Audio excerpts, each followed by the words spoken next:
Hi. So a lot of people ask me a lot of times about leadership. In fact, IIM Bangalore had asked me a couple of years ago, and I had gone and spoken about there about what is leadership. And you have all these whenever you're in business school, you have these fancy books which talk about leadership. Mostly the American authors, they write a lot about leadership. And so I've over the years I've thought a lot about what is leadership, and over my own experience, whatever little I had about leadership, uh, and I came up with five different areas which I believe truly signify or define leadership. This is how I tell myself, and I'm sharing it with you if anybody is interested. One is the first form of leadership I call is leadership of knowledge. So when I grew up from a government family. My father was a senior government service, and I am surrounded by. So when you're in the government, your subordinates or your juniors almost are in a way forced to listen to you, to abide by you, and to take your orders. But when you're in the private sector, when you're in a private enterprise, uh, you really need to earn that leadership, because there's no one who is going to even the your most senior CEO, if you don't have uh, good interaction with your juniors, well, you'll just lose them, or they will switch to another organization. So essentially, I feel that there are five different areas which define leadership. The first area is, which I call leadership of knowledge. That means that because as you get older, you actually need to have greater knowledge than your peers, and this could come out of reading, this could come out of interacting, this could come out of learning more workshops, experience. But basically, it is a leadership of knowledge, and you should have more knowledge. Then people will look up to you if you have more knowledge than them. Number two, I feel, is it's called leadership of network. And while somebody may come out of B school, or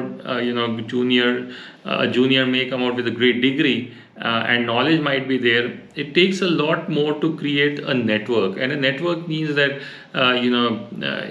people you can literally, CEOs, or not even CEOs, but anybody of who can help you in a time of need. So it may be somebody in the government who can help you if your some paperwork gets stuck, or somebody who can it may be as simple as somebody in your neighborhood who can help you if your office has some needs. If there's no water coming, then you should probably know the who is the person in charge of water. And even at a corporate level, if you're bidding for a contract, and if if you have a great network, somebody who can guide you on what the organization, your customer is looking for, and so on. Any kind of network is leadership, and that is that I call that leadership of network. Third, I call it leadership of courage. Leadership of courage means that many times it will happen, at least it has happened with me, that people, they are in various situations. Either it could be physical, or it could be for different reasons. They feel scared. They feel scared of approaching the senior person. They feel scared of approaching the decision maker. They feel scared of approaching the lawmaker, or for a variety of reasons they want to hold back, and they want to go the safe path. It may be the safe path, maybe writing more letters, maybe writing more petitions, or meeting somebody, if there's somebody, a so-called bully of any form, and he comes up to you, and he they outside your office, or there are many situations which happen. So leadership of courage is when you don't send your subordinate, you don't send your junior, you don't send the younger person, but you take the courage, and you go yourself, and you go and handle this problem right on your own. That I feel. And you go out, walk out, show your strength. You walk out. It may be, maybe it's a union leader, maybe it's some people who are not happy with your company for whatever reason. But you must have.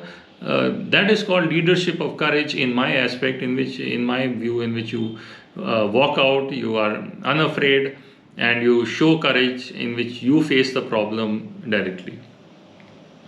And fourthly, I find is which I consider it is called leadership of compassion. You can have as much of knowledge, network, and so on, but you have to care for your staff. You have to care for the people around you. They, in a variety of ways. Now, if I speak about them, it will seem as if I'm trying to gain some PR on that. But somebody is sick, somebody needs some help, somebody genuinely needs assistance.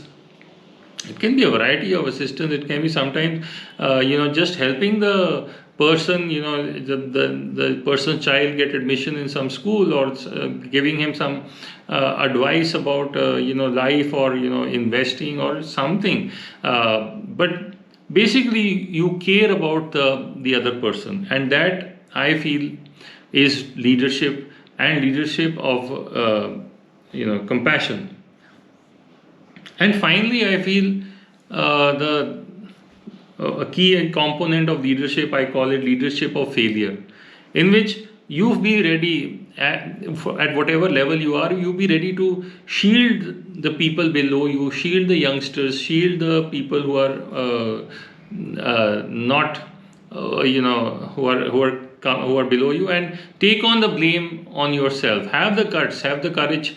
If you are leading a team, don't try to shell the blame on somebody else, but and even I think Dr. Kalam, our earlier president of India, he has many examples to this, and I really admire that he talks about how his bosses, they took on the blame. They took on the blame from when there was a failure in the rocket program, and they gave him the benefit of appreciation and praise when there was success. And I think that is true leadership. So I feel if you have these five leaderships, leadership of network, leadership of knowledge, of courage, of compassion, and failure, then you can truly be a leader of today, not a bookish leader, but an actual leader of today who makes a difference, and people look up to, learn to, and are who lovingly people who lovingly work as a team with you when this happens. That is what is leadership to me.